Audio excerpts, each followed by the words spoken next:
I thought we could kind of talk, through the show, through the works in the show, and then naturally, I rather suspect we might go off on tangents and kind of various narratives from that.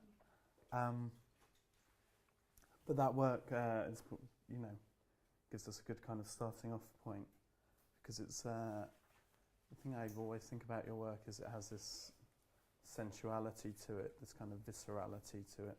You don't need to know anything.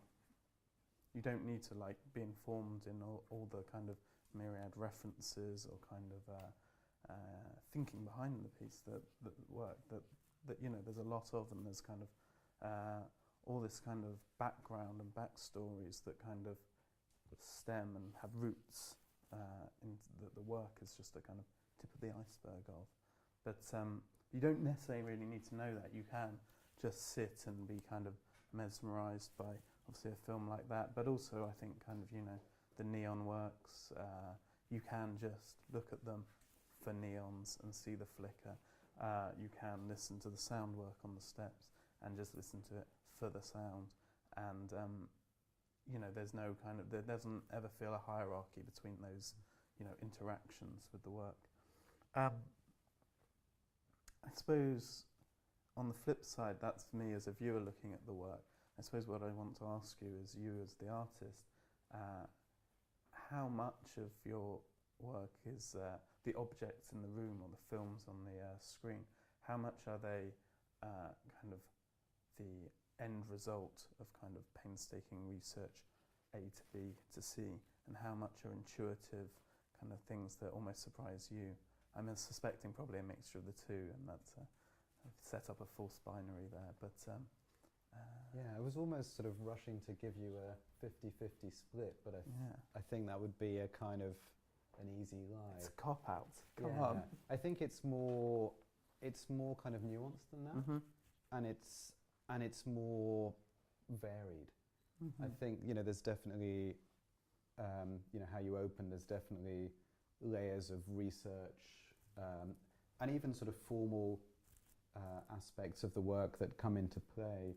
But it becomes quite important for me to kind of also, I think often half the job of being an artist is how much to kind of reveal and how much to conceal.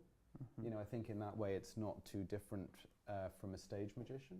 Mm-hmm. Mm-hmm. The watch my hand over here and that kind of mm-hmm. thing. But I think maybe the difference between an artist and a stage magician is it's, rather than sort of deceiving the audience, you're asking them to kind of collaborate with you and step into your universe. Mm-hmm.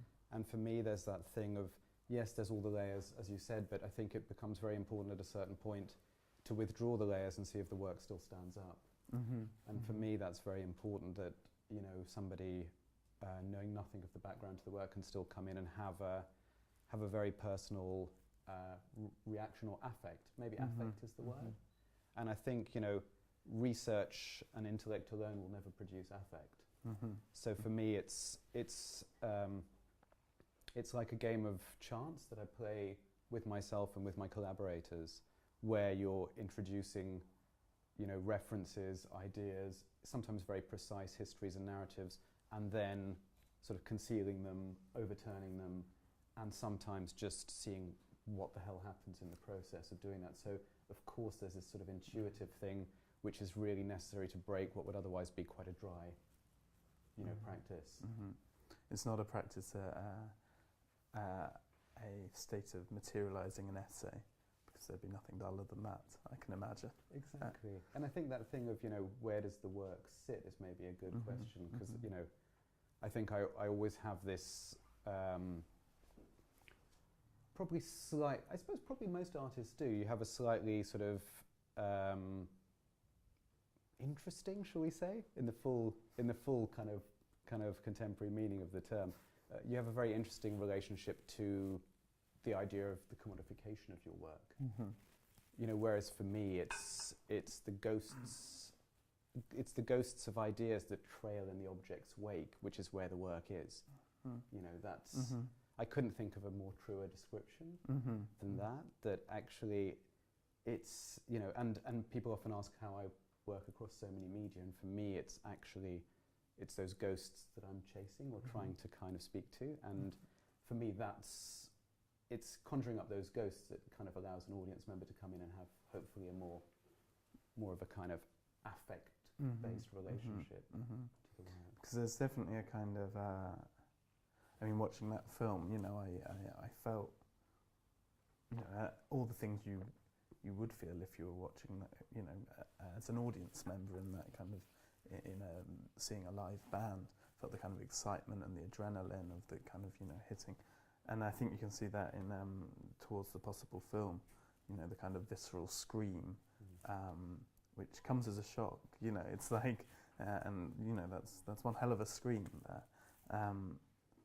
But also kind of, I think we talked about briefly, like, you know, how there's a kind of woozy nature to the exhibition as a whole.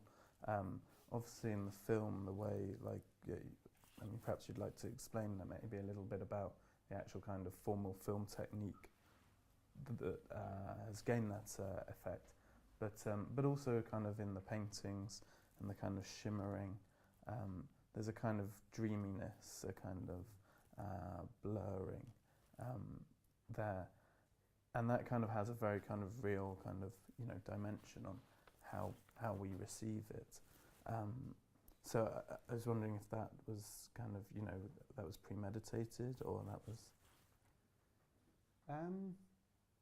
I think there's definitely an idea where I think about how we look at the world.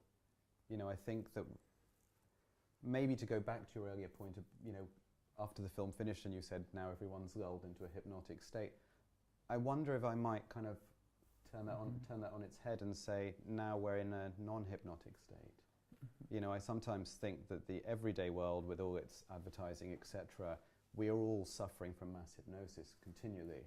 And actually, what if you can awaken people, even albeit temporarily, into a state of reverie, which, you know, we're led to believe in the way that culture's constructed that that state of reverie is somehow less true, it's fantastical, it's other. What if that is us? And actually, that's the waking dream, and the condition out there is the sleeping. You know, I don't know if that's too no, I mean, kind of bolder. It almost makes more kind of, you know, it almost makes logical sense. You know, that was that the state one is in when one's cocooned within oneself in a darkened room, watching a film, or watching music, listening to music, or even just, you know, in front of a painting, when that kind of encapsulates us and we're kind of locked out of the rest of the world, then we're kind of locked into ourselves, which, you know, presumably you can't think of a truer state than being with yourself, you know. I mean, that's all we've got, really, individually. So it almost makes more logical sense, I would say, than having the idea that the true, real world is the one out there. Yeah, and outside the artwork. You know, it's not that I'm sort of prioritising one over the other, but I think it, you know, definitely begs the question. I often think, you know, when you, why does one step through the threshold of a gallery? What, you know, what is it about that condition where you're, what are we looking for? And, you know, that's something I try and sort of articulate, like, even with the show here, one of the last editions was the sound work up the stairs at the back, and I felt somehow to leave that as a dead space between two floors was not generous to the audience in terms of, you know, if they're stepping through into a hermetic universe, then that universe should be contiguous. And I think there's something in that which is probably goes some way towards answering your previous question. Where does it move from intellect to intuition, and what we maybe term too easily the irrational? So yeah, I mean, I suppose it's like turning on the head these binary oppositions of rational, irrational, real, surreal, you know, and questioning why is one other and one isn't, and seeing how that works within a gallery space where things are permitted, art is permitted, so these kind of experiments are permitted. But I suppose the question is whether they're experiments or not, or revelations. if that's not too grand a claim. I think which I we're going don't to start think it is. quoting the book. No. That would be good. Sorry, I don't have that on hand. Tell me about the kind of genesis towards the possible film. I mean, generally all my work is quite a slow burn, almost to allow for kind of the research and then the sort of, you know, the intuitive leaps that are really necessary to take the research beyond its own limitations. But towards the possible film, the new film downstairs is probably the longest genesis of a project I've ever done. It's all shot in a town called Sidi Ifni in southern Morocco, which is you know, heading towards the contested zone of the Western Sahara. And I think even in the real world, I'm always looking for these kind of liminal zones that have that, maybe that haze, not just the haze in terms of its aesthetic or, you know, or a certain quality of air or landscape, but I think that have that haze in terms of their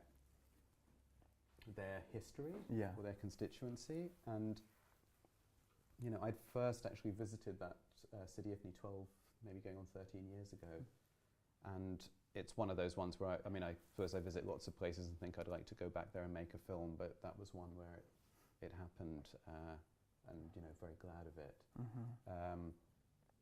But, you know, that landscape just, I remember when I first visited there, it was, you know, there was no one there.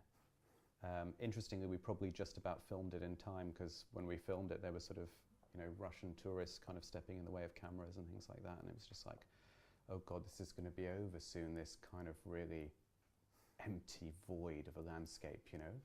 How many of those have we got left, you know? Like you're saying, you know, I mean, maybe that's where we all take refuge in galleries, because we've killed the void out there, so we need to find it in galleries. But, you know, I got drawn into this landscape and its history. It's a really interesting place, Sidi Ifni. It's, the Ifni Wars were fought between Spain, Morocco and the independent Saharan tribes well after Moroccan independence in '54, well into the 60s, before it was ceded to Morocco in what is still, you know, contested with the UN in terms of the Western Saharan tribes. And, you know, I don't know, I just get excited by places that are, where the borders are slightly indistinct. You know, when I first visited Sidi Ifni, I remember driving into the town and there was a sign on the road that said, you are now exiting French Morocco, you are now entering Spanish Morocco. It's not there anymore, but, you know, that sort of idea of time collapsing in certain places. And these kind of multi-narratives and multi-histories piling up, or living concurrently. I mean, I imagine that every kind of space has that, but, you know, the indigenous people will have a narrative to go with that land, whereas, you know, the new colonialists will have another narrative, and they all kind of live successively, and they're all there contemporarily. And, you know, you know, that sort of space of contestation, you know, how long does that continue, and how, as new arrivals come in and start to contest previous things that were still unresolved, how does that pay forward into the sort of, into the future, if we might call it that. I think probably the best illustration, though, is, you know, it's one of the, you know, most beautiful conversations I've had in relation, and maybe this says something about research and madness and how they might work, but I remember when we were, I think it was the last day of filming, we were being hosted by this little surf hotel in Sidi Ifni called La Suerte Loca, because it's supposedly, which means, for those who don't speak Spanish, mad wind, which there's supposedly a mad wind from the Atlantic down there that makes everyone a little bit mental. And the couple who ran this hotel, or, you know, it's kind of like a hotel motel, and basically they said, you must, we were just sitting having dinner, the whole crew, and there's a sort of, they had this funny back room where music was coming from, and they said, you must come and meet the mayor, he's been wanting to meet you. And, you know, it was this sort of, and I love that when something just starts to take on filmic quality, you know, when everyday life becomes other. And, you know, I went into the back room with my Irish producer, Sally Ann, and, you know, and there's this amazing cat, you know, he's in a black turban, a sort of indigo, sort of Tuareg blue kind of shirt, and he's playing a drum with his cohorts, and they go, "This is the mayor." And I was just like, and it's funny because, having worked in Morocco a lot, I've met various dignitaries there, and they're normally very suited and very sort of, almost like, French colonial era. Mm-hmm. And this guy was, just turned to me and said in French, "I know why you came to film here." And he said, "You came here because of the horror of our landscape." And it was this moment where I kind of, and it's kind of, it's quite rare that I get completely stopped in my tracks, but, it was this kind of like, you've just revealed to me why I came here that I wasn't fully cognizant of yet. And then we sat down and we chatted, and he was just saying how actually what was so important to him at this moment was to preserve the horror of the landscape against the onslaught of tourism and other things. And my God, if we only had more mayors like that in the world. But, we had the most amazing conversation, and, he had a PhD in kind of, classical Arab literature, and was just, my God, one of those times, there's probably, I can probably count on both hands or one hand the amount of times I've actually had that affect from a person, one person who really just shocks you awake in the way that I would only hope that my work does. And I just thought, okay, and I suppose to kind of carry on answering previous questions, he had probably a bigger role than he still knows in the final edit of that film. Because one of the ideas, which was an intellectual idea I had, was to make the landscape really a central, or perhaps the central protagonist of the film. And I was thinking of Jean Rouche's animist camera techniques and things like that. But also you can kind of reference Jean Rouche, but how do you make it active now? And he gave me the key to that in a way that I still couldn't articulate in words. He gave me the key to articulate what a sense of, maybe that's like, that's where language becomes a prison, because if we say the animist camera, it's in Rouge and whatever. And yes, I was thinking of that, but this man gave me the kind of, a kind of transmission that kind of fed into the edit and opened it up in ways that I wasn't able to, until he spoke about horror. And then, of course, I was dealing with the horror of the landscape. Aren't we always dealing with the horror of?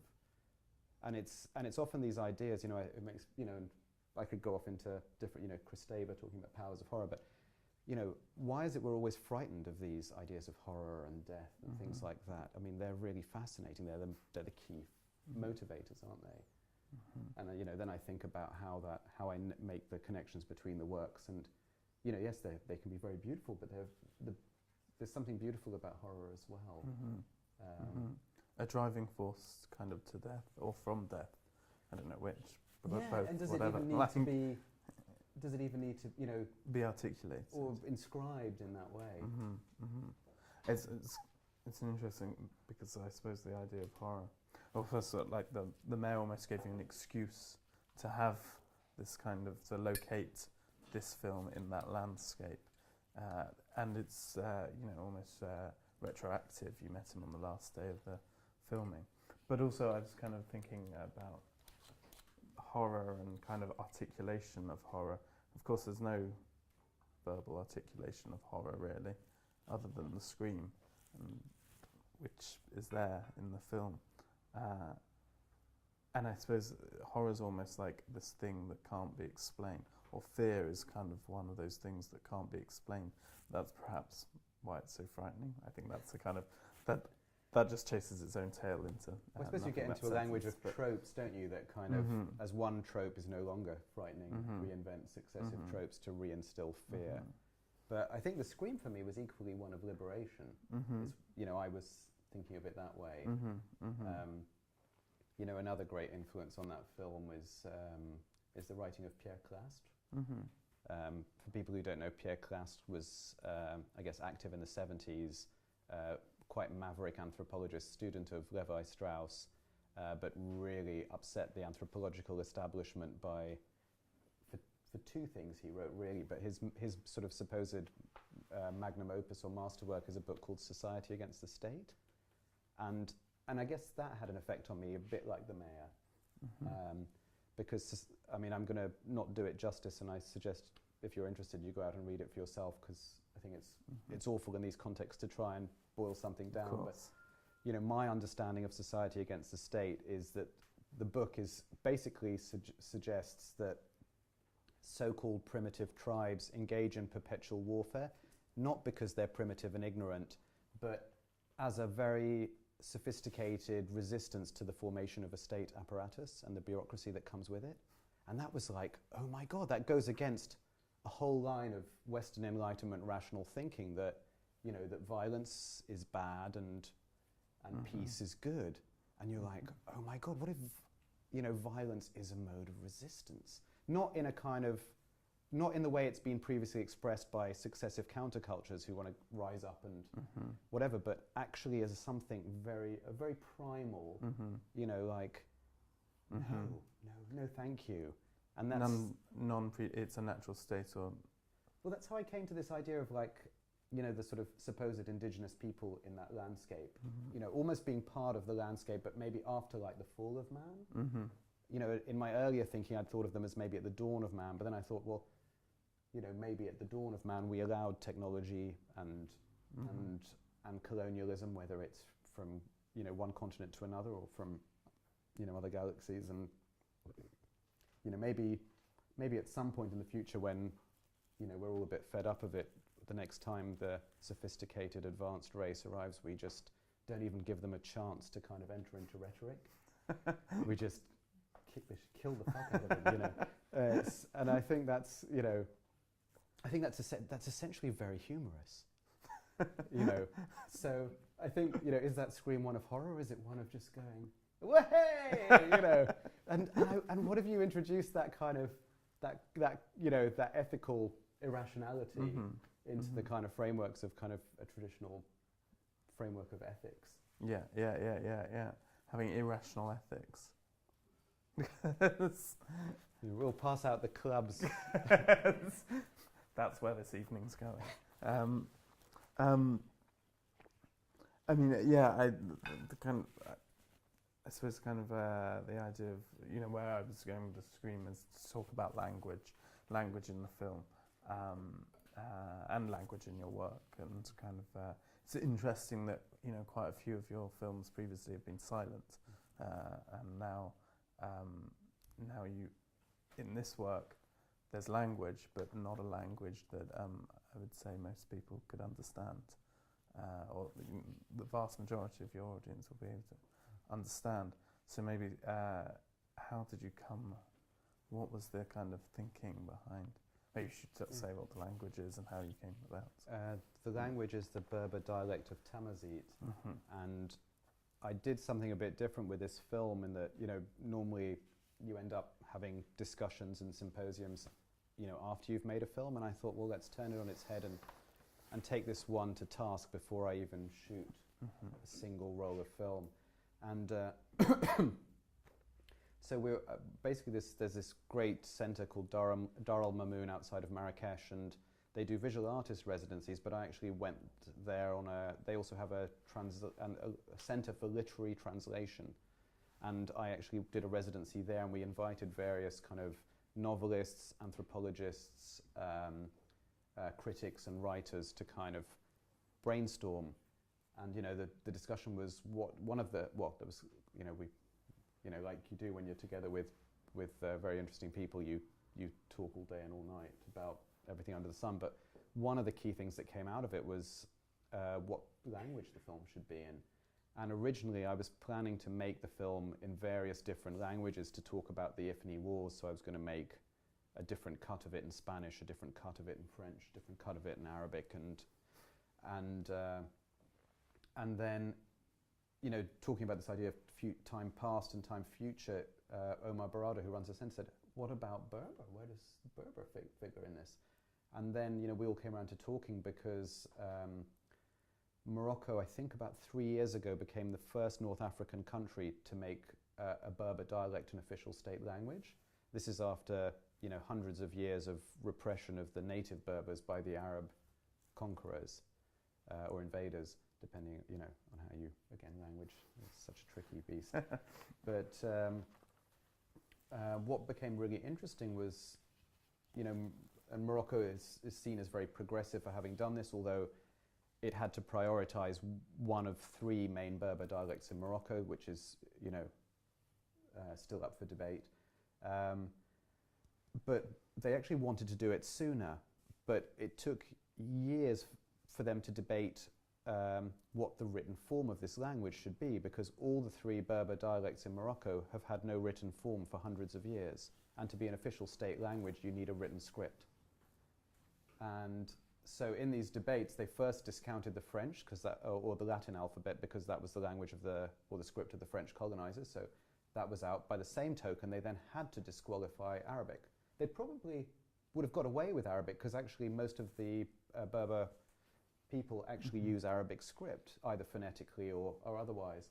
But they were actually quite true to the kind of conceptual logic of this debate, and they negated. If you're getting rid of one colonizer, or you have to then be true to this logic. And so they went for a crazy third option and used a script called Tifinagh, which dates back thousands of years, and you can find it on ancient rock carvings in the High Atlas Mountains. And its closest relative is ancient Phoenician. So it's this kind of, for me, it was just something like, oh my God, this, how do things happen? It was like, this was in discussion, it was like, that's where it has to go, because that fully illustrates this idea of the past and future collapsing. And I've always been slightly anti our kind of quite Western notion of linear time. I'm much more of a circular loop kind of person, and this idea of taking this language out of the past and activating it in the present really excited me as a kind of methodology. What else could then be possible in terms of, I think it articulates for me fiction in practice, because I often think, we cling to fact when it's so dubious. Lines on a map are just fictions wrought by somebody at some point in time. Languages are evolutions of paradigms that shift continually. And this idea of, it was just great. It was just fantastic. And also, there's a whole Berber constituency now rushing to learn this Tifinagh alphabet, to learn their own supposed alphabet. And then actually what confirmed the final choice actually was, and this is maybe a secret that I've never really spoken about in public, but actually Omar then showed me a kid's book, because they're obviously trying to push the new Tifinagh script. So he showed me a kid's book with aliens in burqas coming out of UFOs, all in Tifinagh script, and I thought, well, that settles it. It's interesting because that, like, these people, the people kind of, rushing to learn this language, it's almost like retroactively, one's kind of nationhood and sense of culture. Traditionally, you might find, emblems in language as well as other things, histories, flags, whatever. But kind of, having the culture and then going back to these kind of, or building these structures to put onto it. And then I'm always finding, like I think like to a degree, but there's always these kind of layers and accents and things that I'm pulling in. So one of the things that was interesting was the only extant use of the Tifinagh script, after 500 years ago, is actually women keeping it alive in love letters.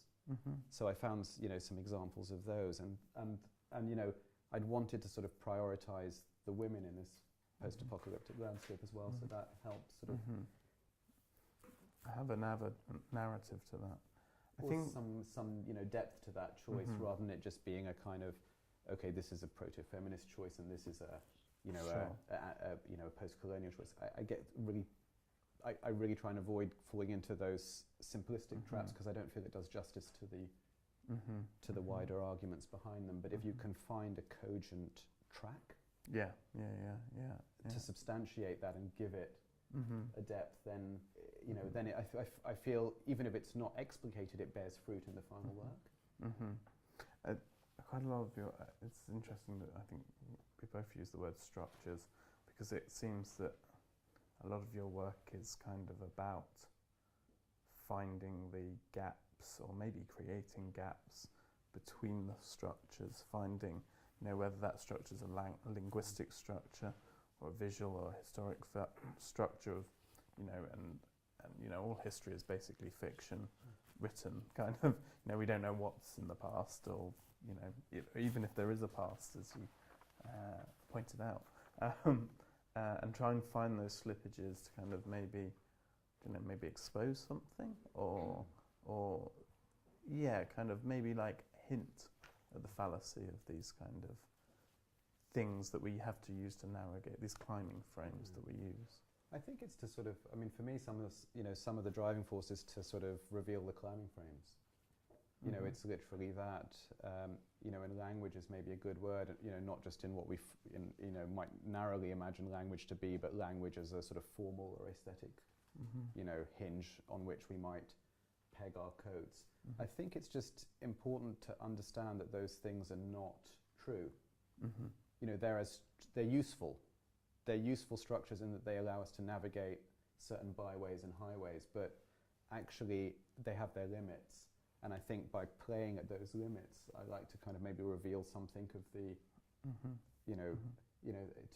I guess that's the idea of waking up, that sort of momentary waking up, which might also appear to be dreaming.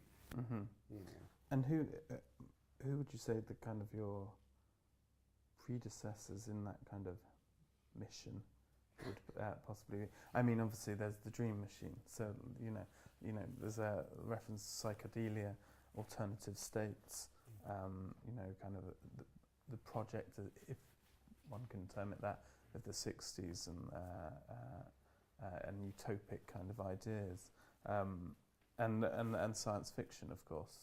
Most science fiction is about kind of, it's not about the future, it's about professing ideas of an alternate contemporary world. So maybe like we could explore kind of where your lineage comes from in your work. Somebody like obviously Robert Anton Wilson looms large, literally. His big head downstairs. Yes, yeah.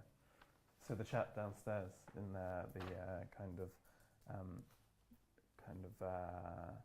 shiny, materialized digital face is the science fiction writer Robert Anton Wilson, and he's kind of there keeping an eye on you, or not. He hasn't got any eyes. Oh, he's got a few eyes. He's got a few eyes, but parts of his head are missing. Yes, but I mean, all the better to keep an eye on someone then. But it's for me, it's sort of, I think I just don't like to be compartmentalized. I don't think any of us does when it comes down to it. And I think people often sort of, I think, get a bit confused that my references are not just from one cultural corner or another. It's like, ooh, you can actually jump across those things, and of course you can. Within the scope of an enlightened fiction, all those things are tools at all of our disposal. And I think sort of Anton Wilson is an interesting figure. I think, because as well as being a writer of quite bonkers fiction, he was quite a countercultural guru. He was also a great proselytizer for quantum mechanics, and he actually, what I find really interesting about him as a figure is his use of quantum mechanics as a generator of his fiction. And I think that, kind of bringing, ideas from sort of hard science into kind of fiction quite so directly is kind of really, really exciting. I think often we're seeing certain things as in the purview of science and certain things in the purview of maybe the creative industries, but that's a relatively new concept. It only really happens in the 20th century. Before that, there's far more kind of crossover in terms of speculative ideas. I suppose there still is, but we just don't admit to it. It doesn't suit our cultural tastes. But with Wilson, I was just quite interested to kind of make a quantum portrait of him and what that would mean. And that sculpture's, I mean, it's a very new work. It was made especially for this exhibition, and I think I was also interested. I've been playing with sculpture only more recently in the last couple of years. I don't really think of the neons as sculptures. They're very much light works that are about a very particular type of affect, and I think things like the skull upstairs and the big head downstairs are more sculpture proper, if those terms even need apply. But for the sake of situations like this, sure, let's use them. But that was a really interesting process, making that head, and actually Arthur's in the back who helped me make it.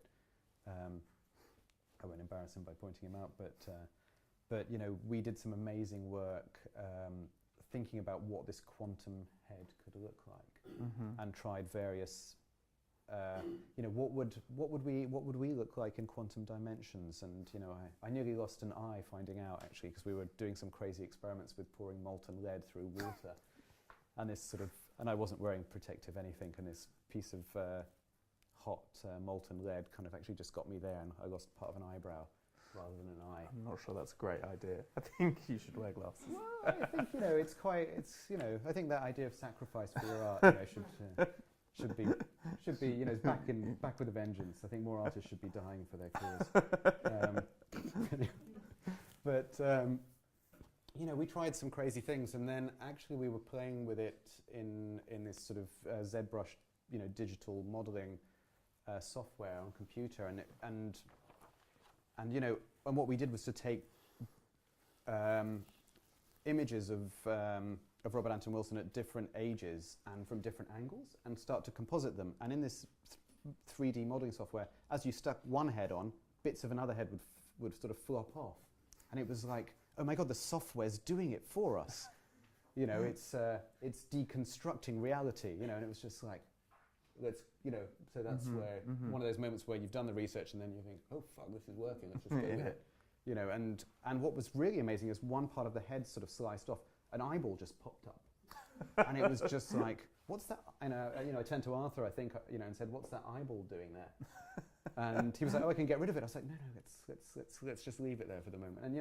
And it evolved, and in the 3D modeling software, the sort of tones that are on the sculpture are kind of like these pink and turquoise to help you read the contours, and then you're meant to kind of output it in bronze or something more traditional. And I was like, no, we've got to make this virtual thing kind of appear like it's temporarily suspended in reality, and that is the whole other story and processes to kind of get to that point. But that something in the chromatic affect of that was really interesting for me, because it bounced off what I try to do with the neon works, what's there for me in some of the cross dissolves in the films. Actually, what's even there for me in the sound piece on the stairs, because that's a piece I did with the improv pianist Steve Beresford, where I sort of asked him to kind of free improvise around Olivier Messiaen's chromatic scales, which are meant to have a sort of synesthetic affect. But I got him to do that while looking at a facsimile of Duchamp's new Descending a Staircase, so there's a slight hokey joke in terms of your ascent and descent. And what was really fun, actually, was watching some of the first few people enter that space, and then the scale kicks in when they're halfway up and they realise they're walking at the wrong speed. So they kind of fumble on the steps and nearly fall over and hurt themselves, and it's great. It's just, it's that sort of wake up. There's a great Aldous Huxley book called Island. Have you read that? I haven't, no. Which is all, it's a piss take of theosophy and utopianism, but there's this sort of island that's managed to stay sort of insulated from the wider world and its commercial and corporate imperatives, and the natives have all got these talking parrots around the island, and they've just been trained to say, wake up, wake up, wake up. And it's just, that idea of, I remember sort of staying once in this kind of weird centre in India, and they would also kind of have this sort of, and it was quite great because it was like the ancient and the digital. They'd have this sort of piped in electronic sort of mantra that would come on every hour on the hour. And it was this sort of function of, is this really useful, or is it like a really annoying cuckoo clock? And it's, I think it's just interesting, these kind of things. What, is that a useful rupture? But also to recognise that it can be deeply irritating as well.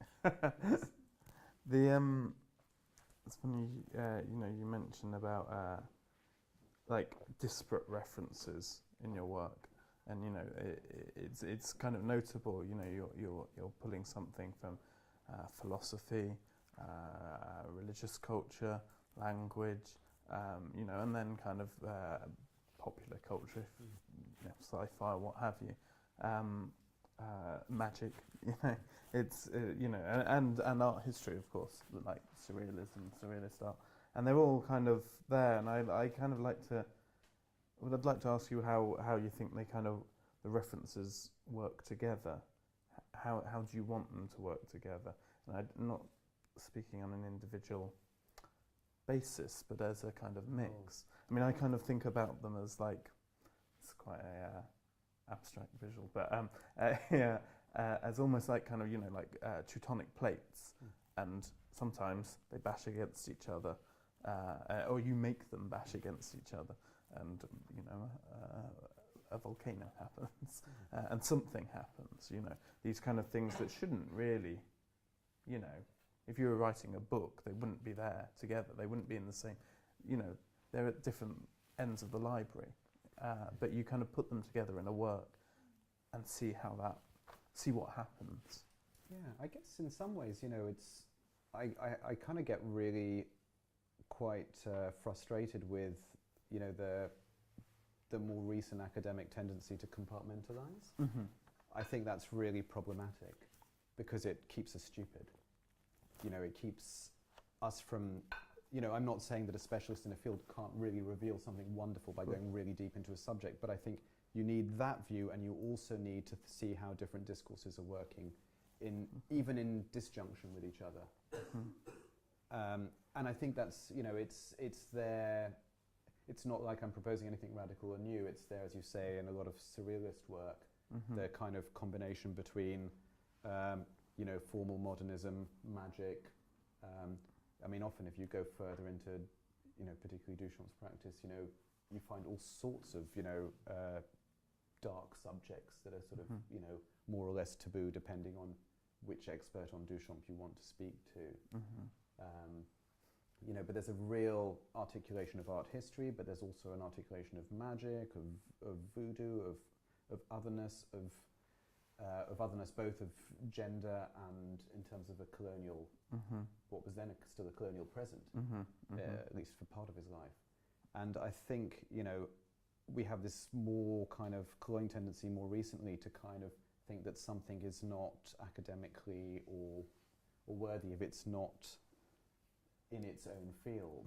And I think, while I qualify that with saying, specialists in their field who are really, adding new dimensions to that body of knowledge is extremely valid. I would never discount that. Of course, yeah. But I think the ability to kind of question discourses in relation to each other and even in disjunction to each other is key as well to a kind of understanding of the structures that drive us. And so for me, I see them, I mean, that's probably why I use textiles, because I see these all as patterns or structures, like we said before, or, vectors, patterns are made up of vectors, whether in terms of the material cloth that's made or the patterns that are applied to them. And those vectors can create, like your analogy of plates, neat jigsaws or disruptive kind of eruptions. And I think it's a sort of, without making too grand a claim, it's an understanding of the structure that lies behind structure that's at the heart of, I think, what my inquiry is. I mean, the works on canvas, and if you think about the work downstairs, Melantol, you see that, I mean, the image itself is derived from, is it West Country somewhere? Yeah, it's from Cornwall. Yes, Cornwall. So that's where the image itself comes from, but the textiles, and again, you can fill in my sentence, traditional Pakistani textiles, and kind of, these kind of two things that, have supposedly, separate histories, Cornwall, Pakistan, textiles, they shouldn't really be together, shouldn't, wouldn't, whatever, but so by putting them together, something happens.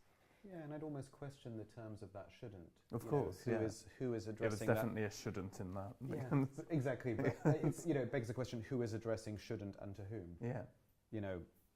The fact that I can put them together, obviously, I have a broader argument for doing so, but I think the fact that I can and I will is also a testament to the possibility of having, more than one set of tools in your tool belt. That idea that I think, if you exist solely in one language or societal paradigm, you are bound by its rules. Whereas if you understand another, you understand not only that other structure, but your own better as well, because you have an awareness of structure, of the structure that lies behind language. And I think it's that sort of polyphony that I'm speaking to. And there's something in the way you can cut a textile or a pattern and insert another that's there very much in even the historical circulation of textiles and patterns anyway. So it's not like I'm saying anything really that wild or out of... Sure. There's also kind of I suppose like a formal analogy that you make within the work of kind of revealing the structures. Upstairs with the canvases, you literally reveal the structures, and it's kind of something that you can peer on the underbelly of what you're not supposed to see of a canvas. You know, that's quite a first step for me actually. Yeah. That's the first time I've actually shown them off the wall, and it was kind of, you know, I actually always worked on the backs, but I don't know, it took me a bit to sort of, I guess, come out or come off the wall and kind of reveal that. I guess I needed to work with them to a degree where I felt confident enough to take them off the wall and open up that. But I think also, I guess, you know, when you're playing with a sort of hermetic, sometimes you like to keep something a little bit secret. I used to kind of really like the sort of the slight pleasure that actually only an art handler in a gallery would ever see the back, you know, that it was a sort of hidden secret. But I think of that, you know, as a sort of analogy with classic Persian carpet making, you know, that they would always leave a fault in the rug because, you know, man couldn't pretend to perfection, so they actually implicitly made a fault in the carpet weave or design as a sort of act of humility. And there's a kind of, I quite like that idea of the sort of, you know, the aspiration to imperfection. It's quite... It's also kind of slightly revealing your process, because I imagine this is a word you're not going to or you're going to reject, but there's a, you know, theatricality to your work, or and that suggests like a show, and that suggests a fiction, which I think you would probably reject. Maybe, I don't know. You can in a minute. You know, you're asking, people are setting foot into the gallery, and you're putting on an environment for them. There's the music, you know, you won't let them go out of that environment when they're going up the stairs, etc. They're still within, you know, your presentation. And that almost allows kind of, you know, a rupture into your own kind of fiction that you've created. That's how I think of those, kind of seeing the backs. I mean, I guess probably a revealing kind of aside would be actually, it was actually a very close thing for me at art school, whether I went into fine art or theatre design. And I was very interested in this idea of mise en scène. And I think I still am it's never really left me, this idea of how you create a kind of, you know, a holistic kind of universe. But I think that goes... I think, you know, if somebody crosses that threshold, you owe them something. Yeah. You know, and you owe them a show.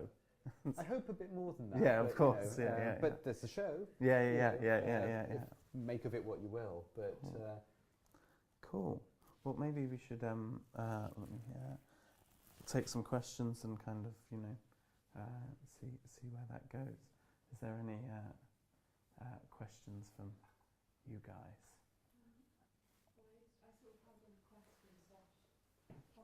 I remember earlier on you were saying about how you could only, something about the amount of people that had inspired you, or the conversations that you were struck by, to be a handful. And I guess I sort of find that slightly surprising by the way that you're talking about so many different interests. No, there's probably hundreds of people on one level, but I think people of the calibre of that mayor you don't meet very often. You know, I think there's probably about 10 people who've almost, you know, where you've walked into the room and you've kind of been electrified by their presence. So I'd make that distinction. Does that? Yeah. But there's hundreds of people who I, you know, talk to and work with on a daily basis who inspire me and kind of inform the work in all sorts of ways that add to its richness and depth. But I think, yeah, I'm talking about a very special category of person that kind of, yeah, that just does something quite electrifying to you.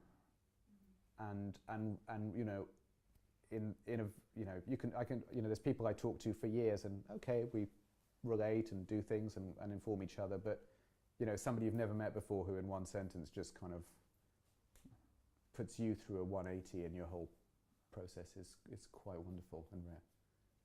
And I'm sure within those people, it's not just people who you've met physically, but, you know, but also people who've died, you know, writers or other artists or, you know, people like that. So, you know, that kind of just finding that person with a spark. Something that I was something that I thought was really interesting about when you talk about your work is your the emphasis that you place on affect, and then as you were talking and as you gave your the tour to us at work at Paris, so the staff here, there's so much sort of information that you sort of brought to the table with that, and there's so much sort of, you know, rigor behind the works. And then I thought it was interesting because the film that we showed just now, that was for Paris Solstice in 2012, and I just wondered if that in a way bridged that sort of affect with story in a way, just because when I first saw the film, I was quite surprised by how much there's a documentary aspect to it, and that surprised me because I expected you in a way to try to recreate the affect of being there in person and being at the event, and the whole sort of event in a way was about questioning affect. In a way, that's how I experienced it, and so I was interested by the way that you created that film, and you didn't just, I mean, yes, it was immersive, but there was a distancing as well. And I just... There seemed also to be like, there's moments of kind of extreme otherness and hypnotic, you know, notion when you was like, you know, you were consumed by the light and the sound. But also, I noticed there was it really kind of built up at one point, real crescendo, and then you presumably chose to cut to someone holding a polystyrene cup of tea, and there's nothing more mundane than a polystyrene cup of tea, you know, and it's and I enjoyed that because it wasn't just about, it was noting the real world, you know. I think, yeah, it's probably worth pointing out that the film we showed at the beginning is part 2 of an intended trilogy. Part 3 is yet to be. Part 1 of the new Dream Machine project was shot at the Cinematheque in Tangier with the master musicians of Jajouka improvising with British sort of cult guitarist Duke Garwood. And, you know, the film I made from that was much more immersive and about affect. And actually, it had I guess what I might almost call a steady flow. And what I was interested to do through the project is, you know, on both a kind of more intuitive level, but also a quasi-scientific one, think about how with each film you're maybe questioning different aspects of that affect. So with this one, I definitely wanted to kind of take it a step somewhere else, or a step on. I always hesitate to say a step on because I think that's somehow not always true. But I think, you know, it's linear. Exactly. We don't like linear in these parts. But I with this one, yeah, it's more jerky. Definitely, it's sort of there's moments where it's actually more intense than the first film, and then there's moments where you're pulled out of it. And I think for me, what I was interested to try with this one is even that sort of mellow break in the middle. There's almost a sort of intermission with the clarinet, you know, which creates a sort of lulls you into a full sense of security before you're almost hit with a wave again. And I was interested in the way, you know, the Dream Machine as a sort of circular device sort of enacts a loop. You know, it enacts a waveform. And so if the waveform in the first Dream Machine film was more like this one's more and it was just an exploration of how that would, you know, that waveform would operate differently, both, and in some ways prompted by the actual performance, the original performance, but also in some ways thinking about how to film each one and also how to edit, you know, because each of those things kind of allows you to take it in different directions. But yeah, it definitely does something very different from the first film, and yet is working off the same principle. And I quite. I mean, I'm interested to see what happens with number 3. Let's see if we get that off the ground, actually, because it takes some doing to get each of those performances off the ground, and then, you know, all of this, it ends up, taking a lot of. Well, you know, you wish there was a sort of a mystic faucet that dripped money, but you know, half, you know, that's the sad fact, is that half, you know, probably more than half my time is sort of running around cap in hand trying to get the money together for these things. There's a bucket at the. Yes. You can pledge cash for T-shirts. Are the musicians the same as in the first film?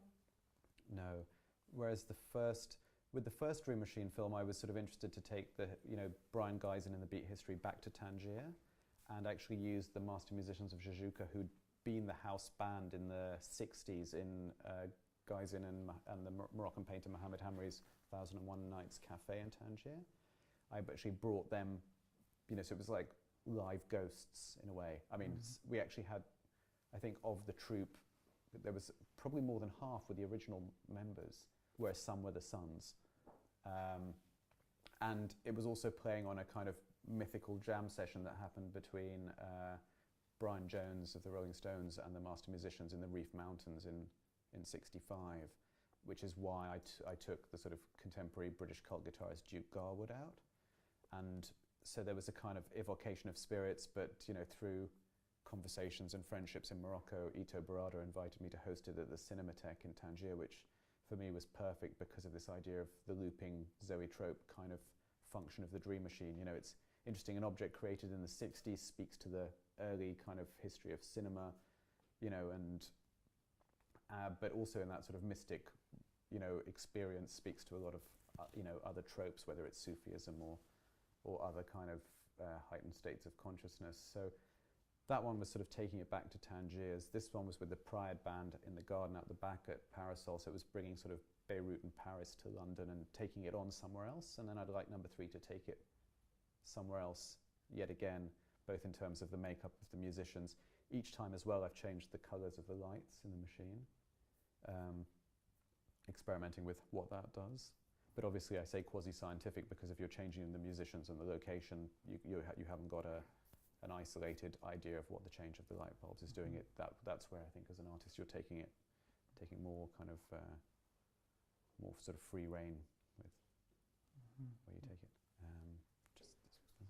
With this Dream Machine, you've kind of significantly scaled it up from the size of the Geisen one originally. Do you have some thoughts about what is the impact of that, taking it from being more or less kind of tabletop device to having this big sculptural impact that it has here? I mean, that's that's a key question that took up probably a couple of years of my life, because obviously the Geisen original is about 50 centimeters tall, and we scaled it up to 3 meters.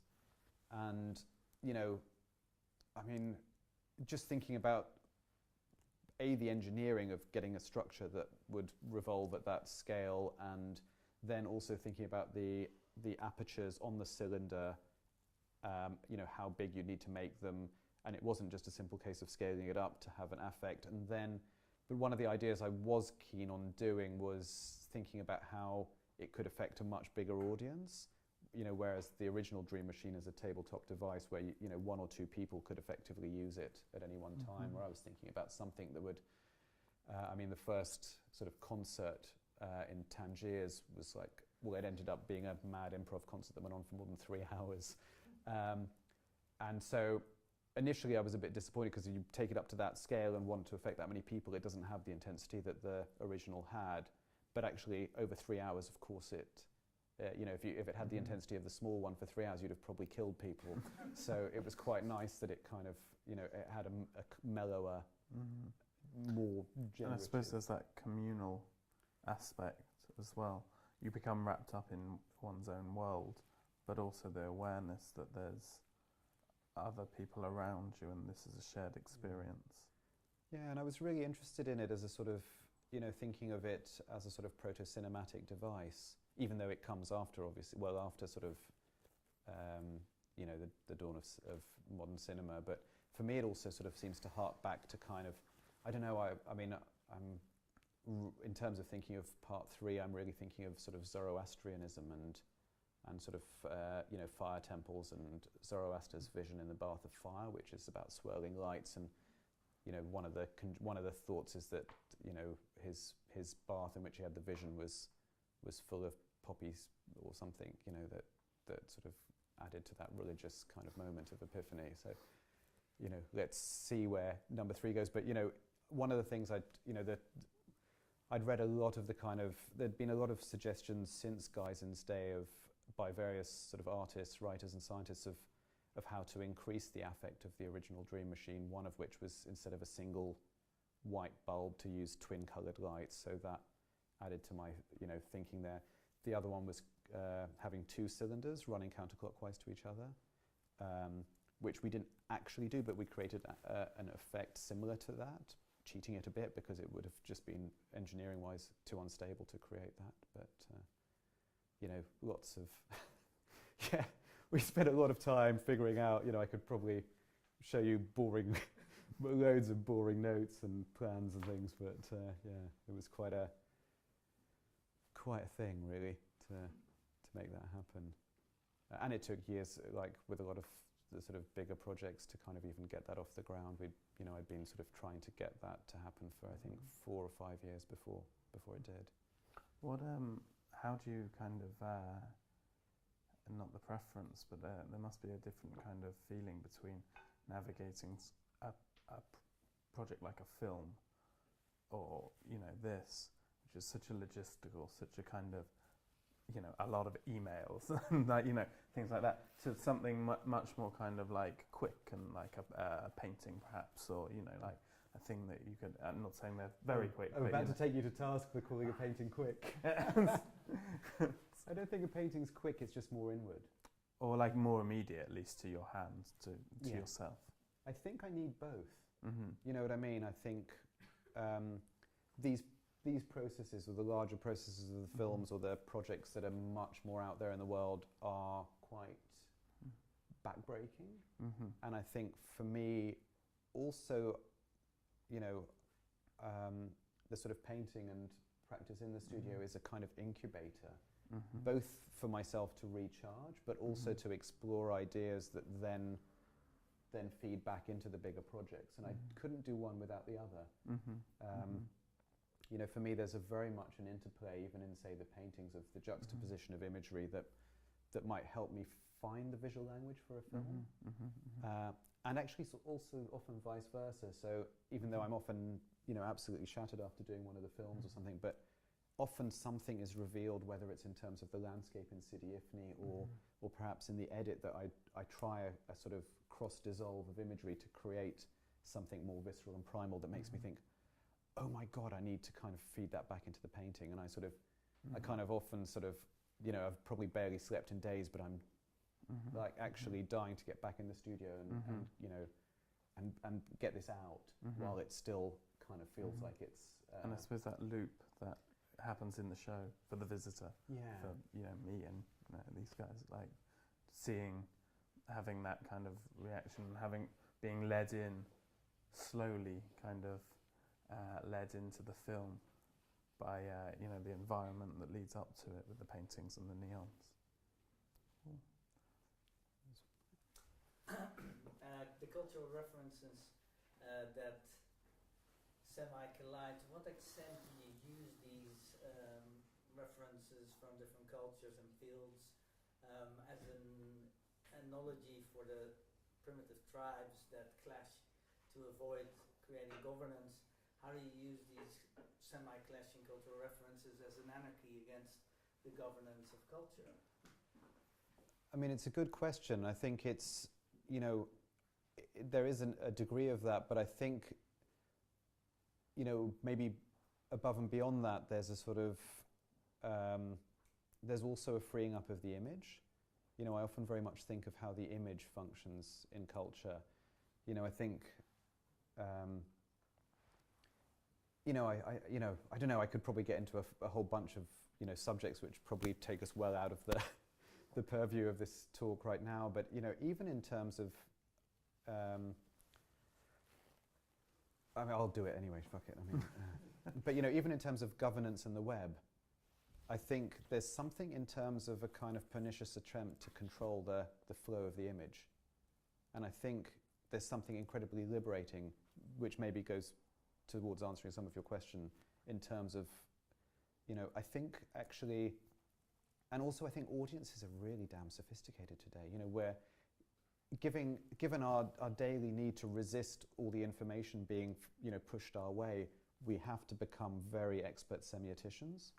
And I think that's what I hope I'm speaking to in terms of thinking about how juxtaposing certain images allows one to resist, a kind of, what's the word I'm thinking of? I'm trying to think of the right terms to not overblow it, but I think a form of kind of image control. I think there's a way in which, perhaps like we were saying earlier, there's sort of by juxtaposing certain things, you actually reveal certain correspondences or consonances that allow for a kind of a new interpretation of the image, or a free association of imagery that actually creates not perhaps even new meaning, but it appears new because we're forced to think of things in more isolated terms. And I think I would hope, that sometimes there's just that sort of visceral feeling is a sort of frisson that kind of opens something for someone. That's the kind of most daring hope of the work, I think. Mm-hmm. And then in a sense, because you say that the works must exist on different levels of interpretation and different, let's say, proximity of wanting to get into the meaning and the connections between these references, then maybe the model is more rhizomatic than of connecting the references in a way you can choose different sets or subsets of these connections within the work, and you can read a movie on many different levels through that. Exactly. I'd say it's definitely more rhizomatic, and that's definitely something, I feel by thinking in those terms, you free I hope you also free up your audience in terms of their own mapping of the work. Just because I've connected the dots in a certain way, that doesn't mean that, and I love it when somebody comes to me and says, I got this, and this connection out of your work, and it's something I've never thought of, because it's actually doing its job better than I could myself. And this exists by the expert audience, because this is something that is, I agree, relatively, Yeah, I think sometimes, it's, and maybe this is my more anarchic side coming out in terms of the anarchy you just spoke of, but I think sometimes it's actually the sort of middlemen who control this free movement. And actually I think an audience is far more sophisticated than they're given credit for. There's all sorts of structures in place that like to patronize audiences and, and explicate for them, and I don't think they need it. But color systems and languages and countries and laws are those middlemen as well that handicap, let's say. That handicap the free flow, and not just the free flow of references, the free flow of people, the free flow of fiction, the free flow of imagination. And narratives and connections. That idea, I always think that, your work isn't providing answers, but just a lot of questions, throwing questions at people, at us, and and finding what happens when you explode out those questions, and we're the ones who have to provide the answers, and that's the viewer's role in your work, and one would hope art in general, but cool. Well, thank you. Thank you very much. Thank you very much.